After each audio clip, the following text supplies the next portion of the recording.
Okay, so the story in Dead Rising Case Zero, Dead Rising 2 Case Zero, is actually a fairly good one. It's pretty much a like pre-Dead Rising 2 game. It's a prequel, and I have to say it gets the job done. I mean, I was a little skeptical going into it because I had a feeling that it was just going to be a cheap demo that they decided to charge us money for to rip us all off.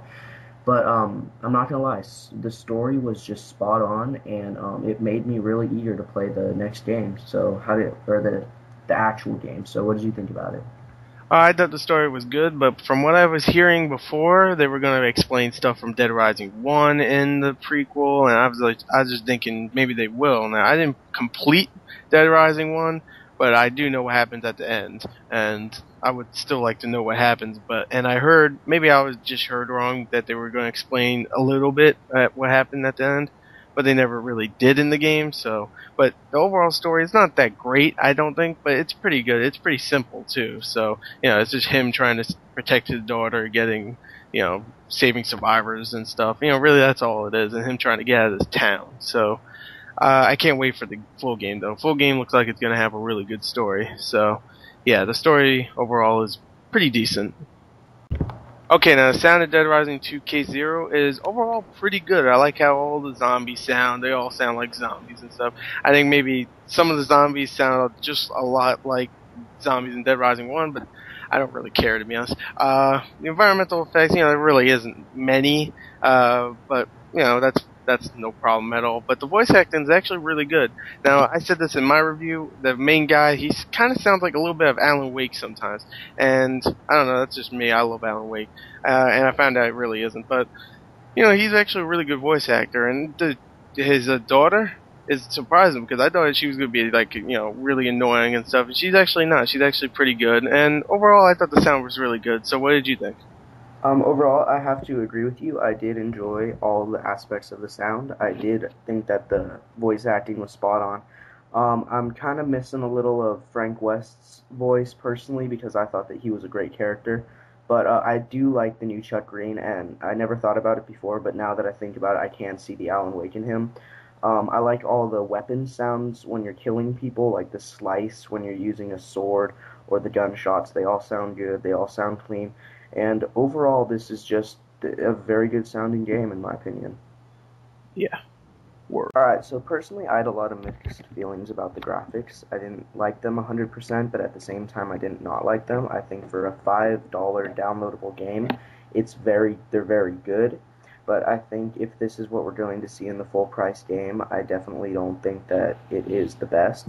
In the cutscenes, I feel that a lot of the animations look dull and fake, especially in one of the first ones when you see his car. I think his car looks terrible. But when you're not in the cutscenes, I think for the most part the graphics look very, very good. All the zombies look very unique, all the buildings, it's a very nice environment that you're in, and overall it's very good. I just personally, I didn't like the cutscenes, so I really hope that they clean that up for the full-length game. But for this $5 game, I thought that they were very good. What about you? What do you think? I also felt the same way. In my review, I even said this that the graphics are good for a $5 arcade game, and even for maybe even a $10 or $15 one. But for a full $60 retail game, even freaking $80 for some people if they're getting a limited edition, I don't think it looks that good. It looks good for arcade, so I'm going to say it's good for what it is here. But if it's going to look like this in the full actual game, then I'm going to be a little disappointed because even Dead Rising 1, when it came out in 2006, it looked pretty decent, or 2005, I forgot. But it looked really good for a 360 game that just came out when 360 was still new, and it doesn't really look all that different from what I see. So. I do like how there's way more zombies on the screen than it was before, and they all look really good. When they get cut up with a sword or something, wherever you slash, they'll slash in that way. They won't just slash in a pre-rendered way or whatever how you say it. So yeah, I really like that part. So overall, I thought the graphics for a $5 download was pretty good. Okay, now the gameplay in Dead Rising 2 K0 is a lot like Dead Rising 1, but I would say it's also a little bit different. The reason why I would say that is because you get a whole bunch of different weapons, a whole bunch of more zombies, and obviously a different character. And the different character, actually, I thought maybe it wouldn't change much, but actually he just felt different. He felt like a whole different character, and it felt very different to me. I keep saying different, but it's very different. It's a lot of difference. Different. It's very different. I love the combo weapons. You get 9, I think, in the game, and they're all cool. You get paddle chainsaws, and you get a freaking you even get a beer hat, which you could just go around and drink beer. You don't use it to fight zombies. You just drink beer. And I just thought that was genius. And you know, some of the stuff is very similar to the first one. It might get a little boring after some time, but for $5 download, I thought it was a lot of fun, and I highly recommend it. I really had a lot of fun with this game. So, what do you think?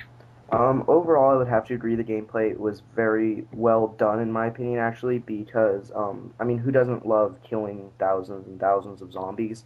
But not only killing them, but finding creative ways to dispose of them, and that's what I really loved about this game. That's what really shined to me.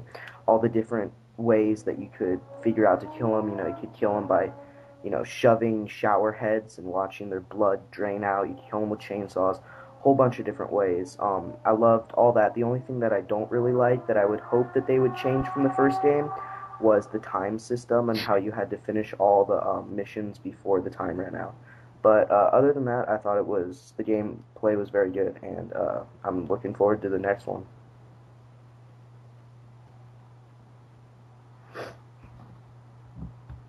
So overall, Dead Rising Case Zero is definitely a very good bundle for only $5. It's not just a demo that you're gonna get that's kind of getting scammed onto you. You're actually getting a full-length prequel to the Dead Rising 2 full game, and I thought it was risky what they were doing, but it turned out perfect. And honestly, in my opinion, I've spent I think maybe 6 hours playing it, and honestly, it's just a load of fun, and I definitely think it's worth the $5 purchase. So overall, I would give it a 9 out of 10. How about you? Well, as I didn't think it was as good as you think it was, but I thought it was still a lot of fun. Like, I'm one of those guys, like, I went back to Dead Rising, and I didn't like it even close to as much as I liked it the first time. And I feel like this might be the same thing for Dead Rising 2, because it didn't change much about the actual missions. Like, the missions are the same. Like you said before, they're all timed. You have to go and do this at a certain time. If you don't, you're screwed. You have to go back to your save point and freaking do it over again, which sucks. I hate that. I hate that in the first one. I stopped playing it because of that. And they have that in this game, but it might be different. It might give you a little bit more time. I'm not sure. But in in the actual demo prequel arcade game, it doesn't really give you all that much time. So that's one thing I didn't like. So I have to give it an 8 out of 10 for that. But still, it's a very good game, and I definitely recommend a $5 download, definitely. If you have 400 Microsoft points, yeah, it's not on PSN, so 400 Microsoft points, then definitely get it. It's a lot of fun. And you want to say anything else after? No, just go buy this game. Go buy it. There you go. Goodbye.